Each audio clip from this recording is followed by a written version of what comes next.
Coming up next on The Voice of Alabama Politics, our special guest, Speaker Mack McCutcheon. Also, the V-Team takes a look at the Criminal Court of Appeals. And we have a wish for the state's Attorney General.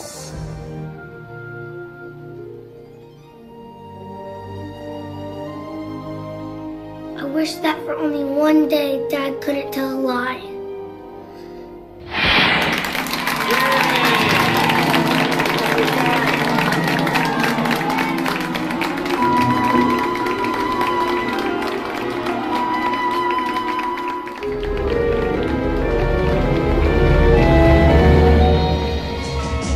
Oh, Steve, liar, liar, pants on fire.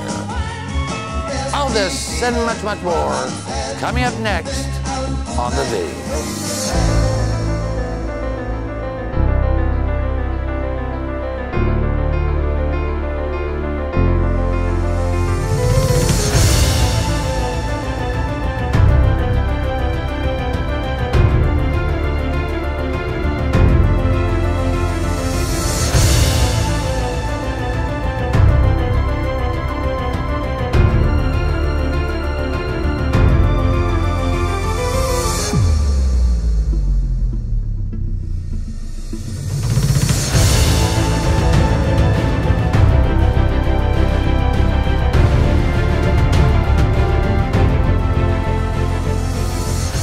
Welcome to The Voice of Alabama Politics, where we tackle the tough issues so you have the hard facts.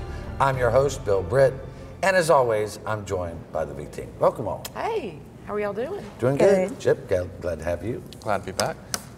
Charlie, looking great. Thank you, glad to be here. Super. Well, while we've all been down here slaving away, Chip's been up in Boston on a little mini vacation. A little snowy. You didn't stop working while you were there, though, did you? No, I did not. Never. I tell you, these vacations. No, you are a hardworking guy. I got to tell you that. But I mean, Susan, amazingly, Mike Hubbard's on vacation. He's up at Wrigley Field in Chicago, having a big time. Not even sweating going to jail. No, as long as the Criminal Court of Appeals keeps dragging their feet, he can go on as many vacations as he likes, apparently. I mean, you saw that picture, didn't you? I mean, Yes. I mean, how does a guy convicted of 12 felonies remain on the loose? Well, you remember what they did to Don Siegelman. I mean, Oh gosh, crazy. they shackled him in the courtroom and scurried him off. And Mike Hubbard, that's what I was thinking. Maybe I could, get convicted on some ethics violations and get some good vacations out of it. Did they, Chip? I mean, what do you think? I mean, that. I don't know about that. Well, it's working so great for Mike. It is working for It Mike. really is.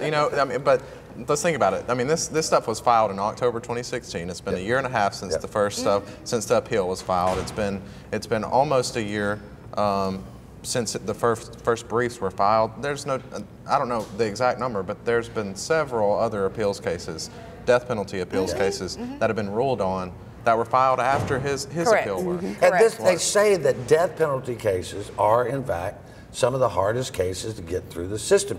And Susan, I mean, let's face it. If Mike Hubbard didn't have big, powerful friends, Michael Joyner, Lyles Burke, and Beth Kellum, and Sam Welch would have already put him away. And yet he's sitting out here to this day, a free man. I mean, it's outrageous. And Lyles Burke wants to be a federal judge. I mean, he got appointed to be a federal judge. And Senator Richard Shelby is one of the best public servants we've ever had. He ought to be on the phone to this guy. If he can't you can't be a federal judge if you can't do this job.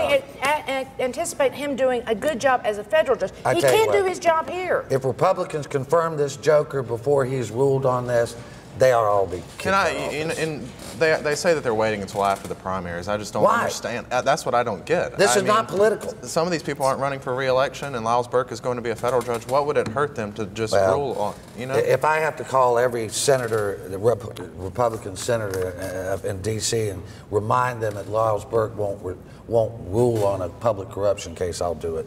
But for they just need to get on with it. Don't They do. They do. Come on, give us some closure here. Give the state some closure with this man. Send him to jail. That's where he belongs. He earned it. So, I mean, you cannot make this stuff up, Chip. I call it liar, liar, pants on fire. They have presented this so-called economic development bill that has these economic development professionals that are no longer subject to the ethics laws. They can do whatever they want. And there's some good parts in the bill. But they have so amended it in egregious ways that there's no way it should pass. I mean, you've tracked this. We talked about it last week too. I mean, there are three main problems with it. I mean, there's the one part that is so vague.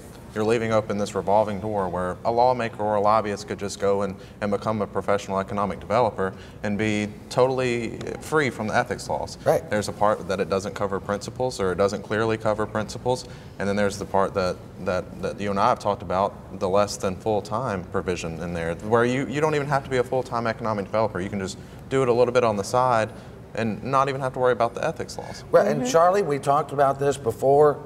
They originally said that there was a part-time economic development professional. Then they told the Republican House members, oh, no, we've taken that section out. But they didn't really take it out. No, see, that's the whole thing. It was such a cheap trick by this bill's developers to like pull the wool over people's eyes, people that they work side by side with in the State House. Yeah. So instead of calling it part-time, what do they call it? Less than full-time. Susan, you're an accountant. What does less than full-time mean? You could spend 5 minutes, you could spend an hour, you could spend 60 hours. You know, part-time is anything between 20 and 30 hours that does not exceed 40. Yes. So that's a little restrictive, but if you say less than full-time, you can define that any way you want to. And we've talked to House members, Chip, who have come down and said, we were just lied to straight up by the Attorney General, Steve Marshall, Canfield, the Secretary of Commerce, and lobbyists. I mean, this thing was cooked up by Bradley Arant on somebody's behalf, and we don't know who. I mean, there are legitimately lawmakers who did not think that the less than full-time provision was in there. No, that's But you had the Attorney General go and deliver a press conference, and the Secretary of Commerce go and deliver a press conference where they said, we're taking this out. And this was the most contentious part of the bill. They said they took it out, but they didn't. It's still clearly in there. They just changed the wording.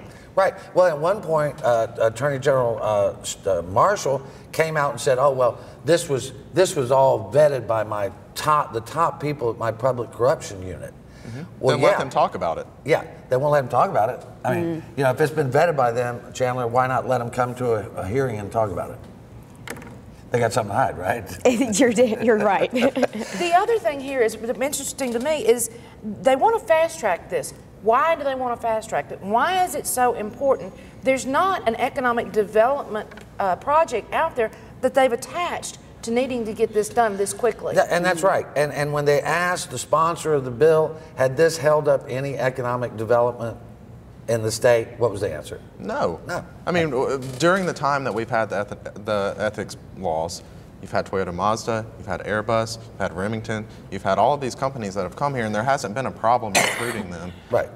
There are definitely things that I think people would agree that would make it easier, but these are not. There's some good things in this bill, and there's some terrible things in this bill, and they could be fixed. But Charlie, somebody in the background wants that part-time exception or less than full-time. I think pimps, politicians, and prostitutes are the only ones that would confuse less than full-time with part-time. Gosh, I know. And I know it's probably an impossible request, but can we just stop with the shady legislation? Is there an end in sight to this? No, apparently not, because we've been doing this for a number of years now, and I keep asking that question. I keep throwing this out. And this all the while there is a full rewrite of the ethics laws waiting, that from us looking at it doesn't look as shady. No. But they're trying to get these small revisions through. Piecemeal, right. Yep. Well, we're gonna have to leave it right there. You're watching The V, the voice of Alabama politics. I interview Speaker Mack McCutcheon next, right here on The V.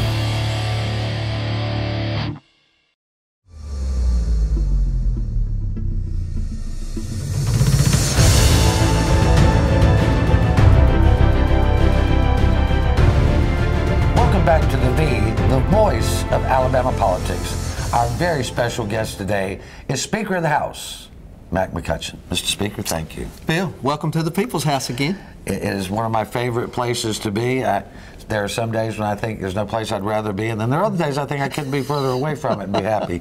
Well, I have that same feeling some days. Well, we all do. You know, this is going by very quickly, and one of the things that we were all astonished at is that the budget process has gone smoother than we've ever seen, and here recently in the House, the budget just flew through.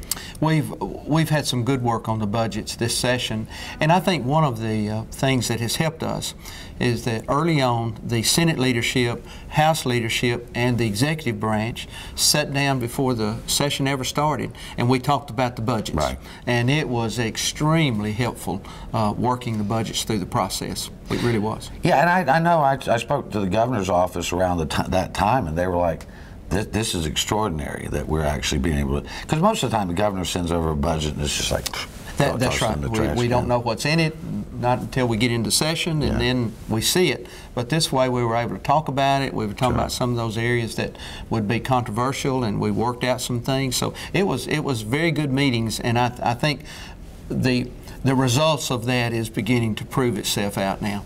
For our viewers that don't track it like we all do, what are some of the highlights of this year's budget that maybe are improvements on the past, or things that have occurred that you feel most accomplished about? Well, the good thing about our budgets is, thank goodness, the economy's better. So we had more revenues than normal, which has been a huge difference. And so the money that we carried over in the special session that we had with the BP funding, we carried money over, which also helped us tremendously in this year's budget. But at the end of the day, we were able to address the state employees and the educators in our education budget and try to give them a little bit of a raise, which they so desperately needed. And on top of that, not only were we able to give the working men and women of the state a raise, we were also able to give a 13th check, bonus check, if you will, to the retirees. Yeah, that was a big deal because the retirees have been up in arms about that for a number of years, and that seemed to make them pretty happy, I guess. Well, one thing, Bill, with our retirees, as you know, several years ago, we had to address the retirees' COLA, cost of living issue. And RSA and other physical office kept reporting to us, this is an unfunded liability that you're spending, and there's no way to recoup any of those dollars back into the system. And so through that, we cut out the COLAs, which was a tough decision, but it needed to be made. And so through that, when we can give a one-time bonus like this to the retirees, then I think it helps them, because I'm concerned about those retirees that retired years ago when salaries were very low, and these people are trying to live off of meager means, if you will, and so by giving them a little extra income, it's helpful. Well, believe me, all of us, I always say most of us live on a fixed income, and then when you get a little bit extra, you can make a little bit more. It always helps. And look, these people dedicated their lives to public service in one way or another, so I think they deserve it. One of the things that we have talked about a little bit, and I'd like to further look at, is you feel like you're on the cusp of having a comprehensive school safety piece of legislation. Can you expand on that? Well, we've got several pieces of legislation that are out there that I've been meeting with the groups of members of the House, if you will, about these different pieces of legislation.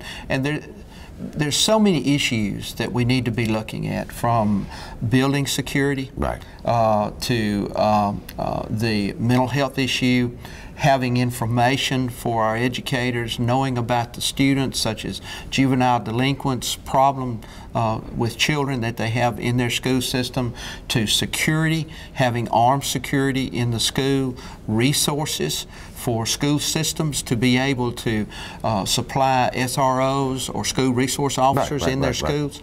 All of these issues are very, very important, and not one is more important than the other, but they all fit together like a puzzle.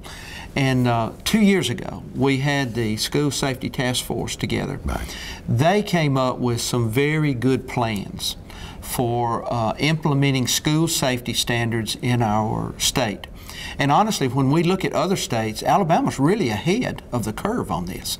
A lot of people, they seem to have forgotten what was done a couple of years ago, but there were some programs put in place for school security and safe areas for our children that were put in place by this task force.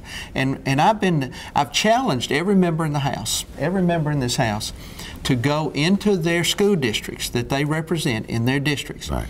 Talk to the school superintendents, school board members, find out who their safety coordinator is, which was also a part of that task force that was put together. They said, go and identify a school safety security person for your school district. So I'm asking the legislators, go back, talk to this individual, get a report from them, and bring your information back to my office so we can put all of this together, which will help us moving forward to see where we are. Let's do an assessment of where we are today.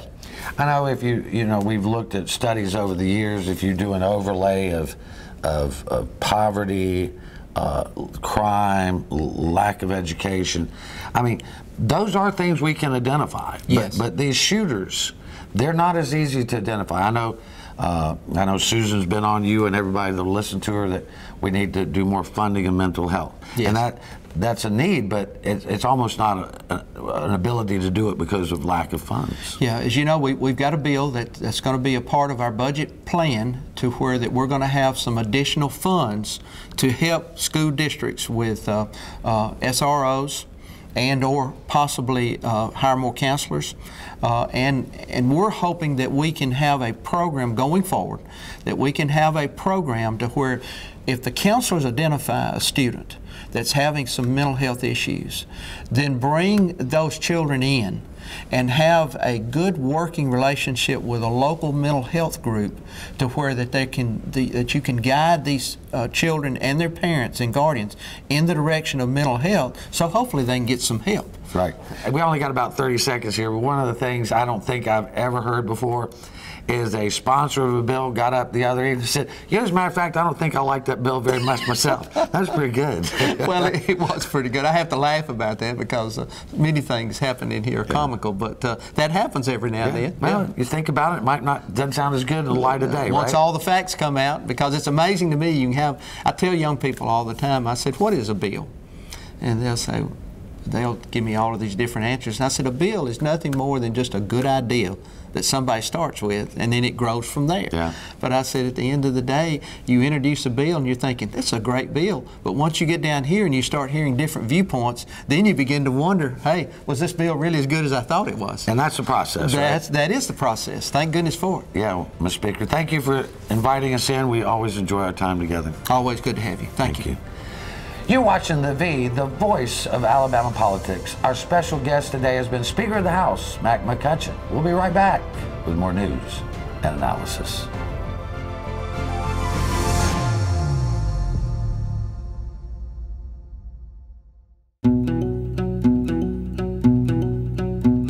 The Energy Institute of Alabama promotes reliable, affordable, and clean energy to help grow our economy, create high-paying jobs, and build public support for Alabama's energy industry. Access to clean, affordable energy continues to be an issue of vital importance in the halls of government and around the kitchen tables across our nation. The Energy Institute of Alabama is the best source of energy industry information and how it affects households across the state, from convenient energy production to alternative fuels to solar power and beyond.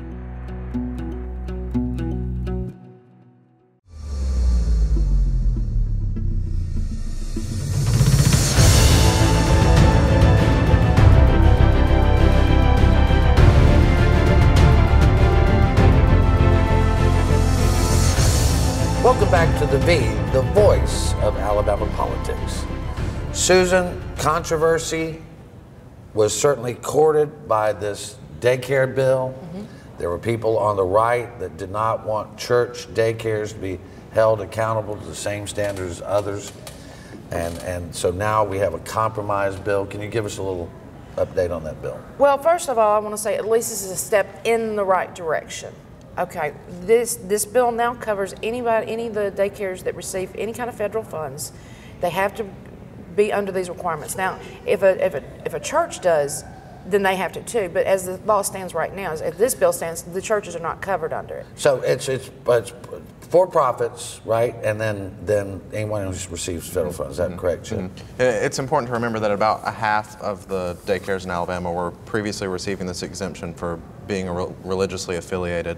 Now they're thinking that about half of that half, so about 500 of the 2,000, will now come under this. So we're increasing this umbrella of DHR regulation over these things, and we need it because you look at the 5-year-old that died in Mobile, you look at the dozens of kids that got sick at a religious daycare in Montgomery, you know. Didn't you say that that the churches now have to do the background checks? So there are the ones that don't receive federal state funds and don't operate for profit. Those won't have to be regularly inspected, but under this law, they will have to submit their employees for background checks, and that's what happened in Mobile. There was an employee with a string of criminal convictions. Mainly on child neglect. Yeah, and that left a kid in a van. And Charlie, the crazy thing about this, and I understand that we want to keep church and government separate, but the crazy thing is, you know, they can have these uninspected daycares.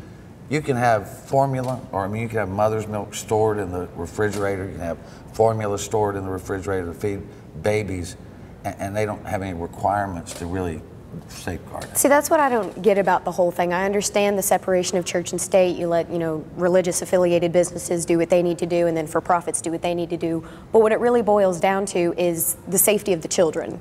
That's just my biggest concern. I think if you're going to put regulations on one half of it, which, like you said, is a step in the right direction, I still think they should all have some form of better regulation. But the background checks is, I didn't know about that. These are not burdensome regulation. No, no. Let's just be honest. I mean, it's not like they're inspecting you every 2 weeks and telling you what Bible classes you can and can't teach. That's what I've heard from some people who oppose this bill, is they were legitimately afraid that the government was going to come in and say that you can't teach Bible classes at your daycare anymore.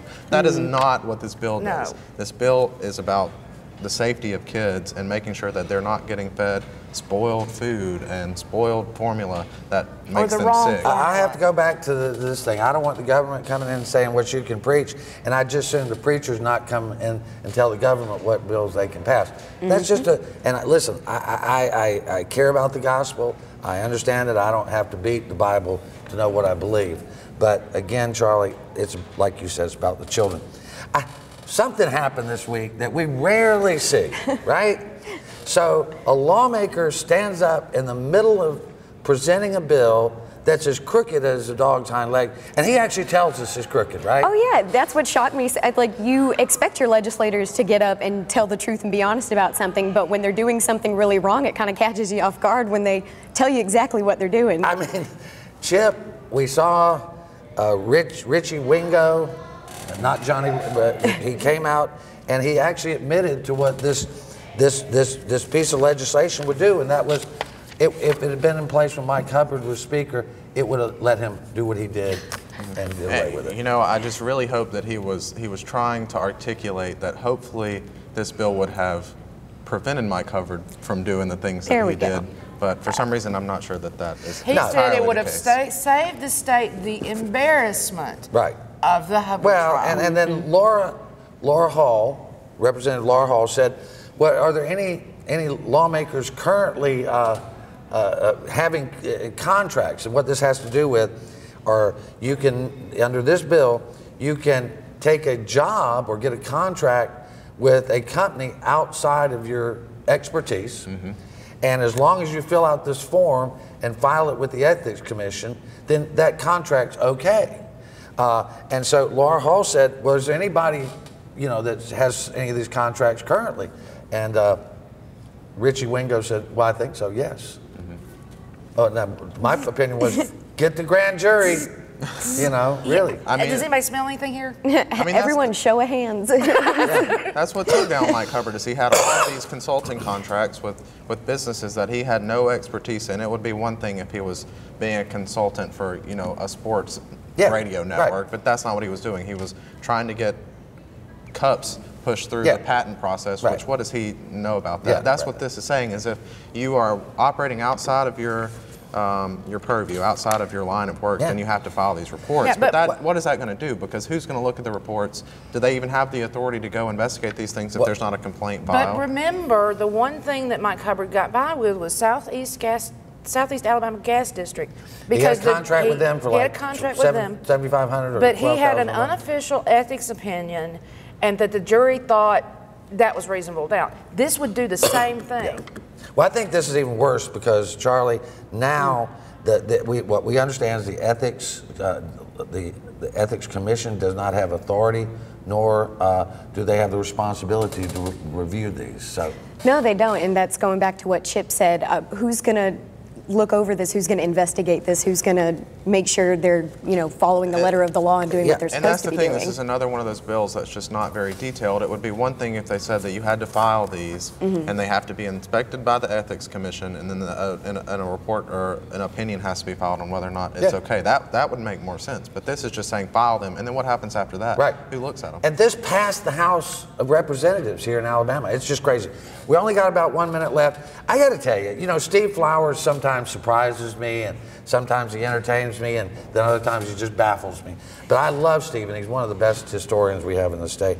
And Chip, this week he wrote about Milton McGregor and the business he's involved with. And actually, Milton McGregor is still in the political game. He's still making dollars. I didn't know. I thought he was out. Yeah, I mean, most people think about BCA and Alpha and all these other big players that are out moving the money around, but I guess Milton McGregor's still out there operating and making a lot of money with all of his franchises. So. Yeah, he's making money outside of gaming. I believe he's involved in nursing homes. I think you told me agriculture. Yes, all and a lot of things other things. He's very diversified, so he's not just the gambling interests that are benefiting the state, but a lot of other things. When we first came down here, we were led to believe that Milton McGregor was the devil incarnate. And we've only met him a couple of times, but he's one of the nicest fellows. From what I've heard, he's a great guy, and something that Steve pointed out, he supports people who are his friends regardless of political party, and that's something you don't always see, and that's to be appreciated. No, you never hardly see that at all. For him, they didn't care if it's Democrat or Republican as long as you're, anyway.